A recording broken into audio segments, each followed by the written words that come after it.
Olha, a gente vive pensando, né? Mas já paramos para pensar sobre como a gente pensa? É engraçado, a nossa mente não para um segundo, mas a gente quase nunca olha para as engrenagens que movem tudo isso.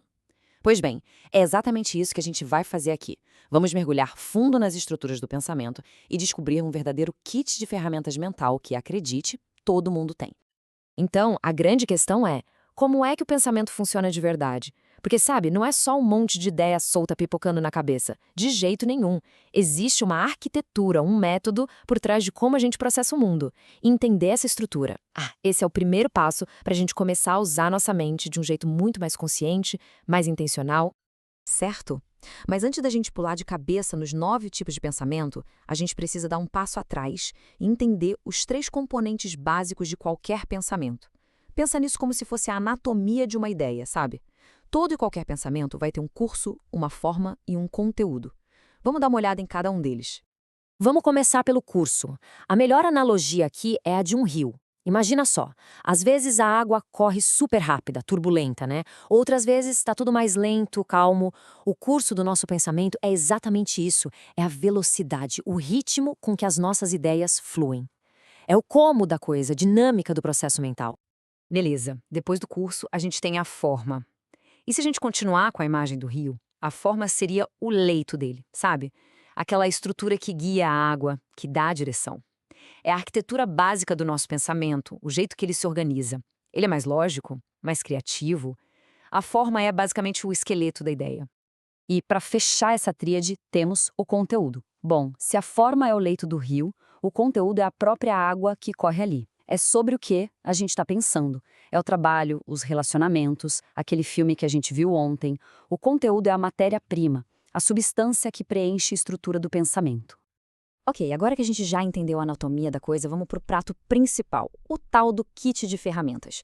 A psicologia basicamente mapeou 9 tipos de pensamento. E o legal é que cada um deles serve para uma coisa diferente. E olha, saber qual ferramenta usar e na hora certa, isso é uma habilidade poderosa demais. Vamos começar então pelo primeiro grupo de ferramentas, as de análise. Pensa nelas como se fossem as nossas lupas e bisturis mentais, sabe? Elas são feitas para a gente investigar, dissecar a informação e avaliar direitinho o que está na nossa frente. E aqui a gente tem 3 pesos pesados. Primeiro, o pensamento crítico. Esse é o nosso detetive particular, aquele que questiona tudo, que quer saber o que está por trás das aparências. Depois vem o pensamento analítico. Esse é tipo mecânico, que desmonta o motor em 1000 pedacinhos para entender exatamente como cada peça funciona. E por fim, o pensamento lógico, que é o nosso matemático interno. Ele usa regras bem precisas para ir do ponto A ao B, sem cometer nenhum deslize.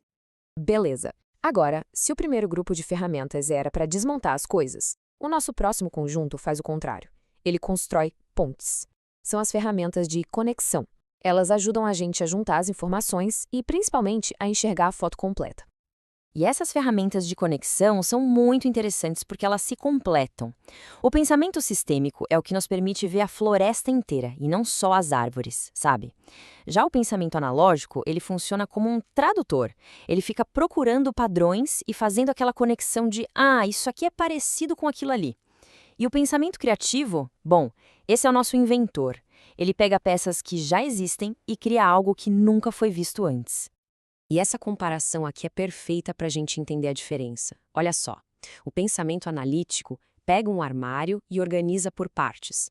Aqui ficam as camisas, ali as calças, o foco está nos componentes, certo? Já o pensamento sistêmico, ele olha para um time de futebol. Ele não vê só 11 jogadores, ele estuda como a interação entre o ataque e a defesa, por exemplo, gera o resultado do jogo. O foco é no todo, na dinâmica. E, finalmente, chegamos ao último grupo, as ferramentas que pegam as ideias e transformam em realidade. São as ferramentas de ação. Elas são totalmente voltadas para o planejamento, para a tomada de decisão e para a execução. São elas que tiram a gente do campo do pensar e levam para o campo do fazer. Aqui temos, por exemplo, o pensamento reflexivo. É o nosso planejador estratégico, que faz a gente parar e se perguntar: peraí, para onde eu estou indo e por quê? Tem também o pensamento deliberativo, que é o nosso juiz interno. Ele pesa as opções, mas não só com a lógica. Ele leva em conta nossos valores, nossos princípios e, claro, o pensamento prático. Esse é o engenheiro, que pega uma teoria super complexa e transforma numa solução simples e que funciona no mundo real.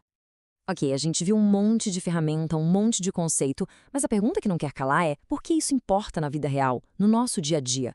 Bom, a resposta está numa conexão muito, mas muito poderosa. A conexão entre o que a gente pensa, o que a gente sente e o que a gente faz. Essa citação aqui resume tudo. É o ponto central. Os nossos pensamentos, eles não flutuam no vácuo, sabe? Eles geram emoções. Se a gente fica num pensamento de preocupação o tempo todo, isso gera ansiedade. Se a gente cultiva um pensamento de gratidão, isso gera alegria. E são essas emoções que acabam movendo as nossas ações. Então, quando a gente começa a identificar que tipo de pensamento está em ação, a gente ganha autoconsciência. A gente consegue perceber, por exemplo, puxa, estou presa num ciclo de análise aqui e não saio do lugar, ou então, acho que esse problema está pedindo um pouco mais de pensamento criativo. E é isso que nos dá o poder de agir com muito mais intenção. Mas, e quando essas ferramentas não estão funcionando direito, o que acontece? Vamos dar uma olhada bem rápida em alguns exemplos de como o pensamento pode se alterar. E um aviso importante: isso aqui não é para ser um diagnóstico de forma alguma. É só para a gente criar um contraste e entender ainda mais a importância de ter um kit de ferramentas mentais bem afiado. Por exemplo, o pensamento concreto. É quando alguém ouve a expressão chovendo canivetes e literalmente olha para o céu procurando canivetes, sabe? Perde totalmente a metáfora. Já o pensamento confusional é uma bagunça mental. E o obsessivo é aquele disco arranhado, uma ideia que fica voltando sem parar, mesmo a gente não querendo.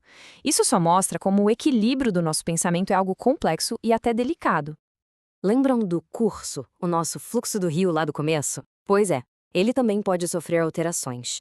A aceleração, por exemplo, é como uma enchente de ideias, uma coisa atropelando a outra. A lentificação seria o contrário, um rio quase seco, onde o pensamento custa a fluir. E o bloqueio é como se uma represa se fechasse do nada, pá, e interrompa esse fluxo bem no meio. E tudo isso, no fim das contas, nos leva a um grande desafio, que é também uma grande meta: a prática do pensamento consciente. Ou seja, a capacidade de escolher, de propósito, a ferramenta certa para a tarefa que a gente tem em mãos. E essa frase aqui, ela traz a grande mensagem. É normal cada pessoa ter um tipo de pensamento que usa mais, como fosse um padrão de fábrica, sabe? Uma pessoa pode ser naturalmente mais analítica, outra mais criativa. Mas a beleza da coisa toda é que todas as 9 ferramentas estão disponíveis no nosso kit. Todo mundo é capaz de aprender e aplicar cada uma delas. Então, para fechar, fica aqui uma pergunta, uma reflexão. Olhando para o próprio dia a dia, para os desafios e as decisões, qual dessas 9 ferramentas mentais é a mais usada? A que entra em campo primeiro? E qual delas talvez pudesse ser usada um pouco mais?